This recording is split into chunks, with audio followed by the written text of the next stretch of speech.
Hey guys, Cal Torak here. Today, I am bringing you my Arctic Armor Blood Mage. This is what it looks like when it does over 1 million damage per hit.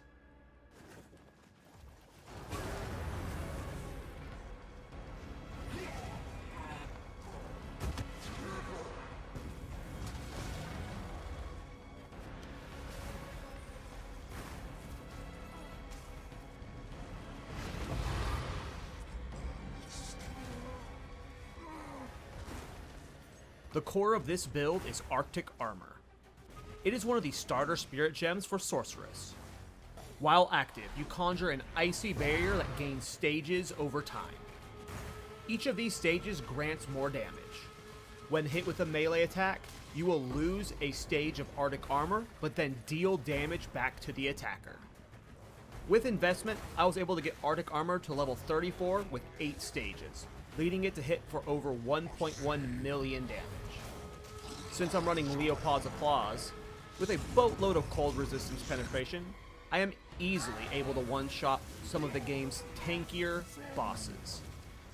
The other way we are scaling our damage is through Wrathpith Globe and Blood Mage. Blood Mage builds lean both towards crit and life stacking, so this pairs perfectly here. In fact, I gained over 500,000 damage putting this bad boy on. No rare focus or unique scepter comes close. A majority of our tankiness comes from being a Blood Mage. Being able to easily double our life is huge for Reflect builds.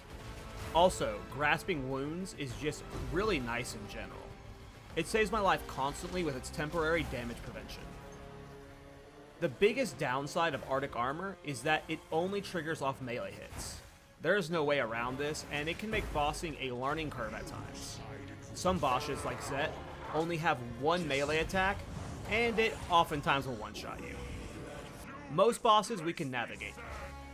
A lot of them you can just stand next to and force a melee attack and instantly kill them. Mapping is made easy through Trample Toe. I know, another Trample Toe build. I want to be clear, and I'm really sad about this, but I tried really hard to make 3 dragons and Ignite Prolification work. Way too hard. And while it did work at times, it was doing about half of the damage. So, we're just using Trample Toe, and it's pretty amazing here. 30% of overkill damage transfers to enemy within 2 meters. Since we are hitting for over 1 million, yeah, 1 reflective Arctic Armor is enough to clear the screen as long as there's density. This build's pretty good in Waystone 15s and 16 because of density. When there is a pesky range group that survives, I'm using Frost Bomb to take care of it. I have 2 Frost Bombs, one of them at max level for damage and another at low level for cheap exposure, just to make sure I don't break Zenith. It feels like there should be more to explain here, but that's really it. Get as tanky as humanly possible, get hit by melee attack that doesn't one-shot you, and boom, you got the build. I know, balance is all over the place in this game right now, but I hope this goes to show you that if you're willing to take a risk on a build, despite how dumb it might sound from the start, you might just have a silly goose time along the way. Final warning, Reflect builds take damage to deal damage.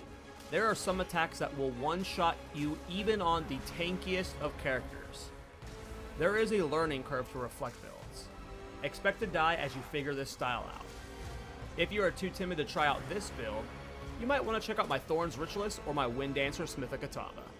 I have leveling guides for both, and they scale well into endgame. Alright, let's dive into the overview.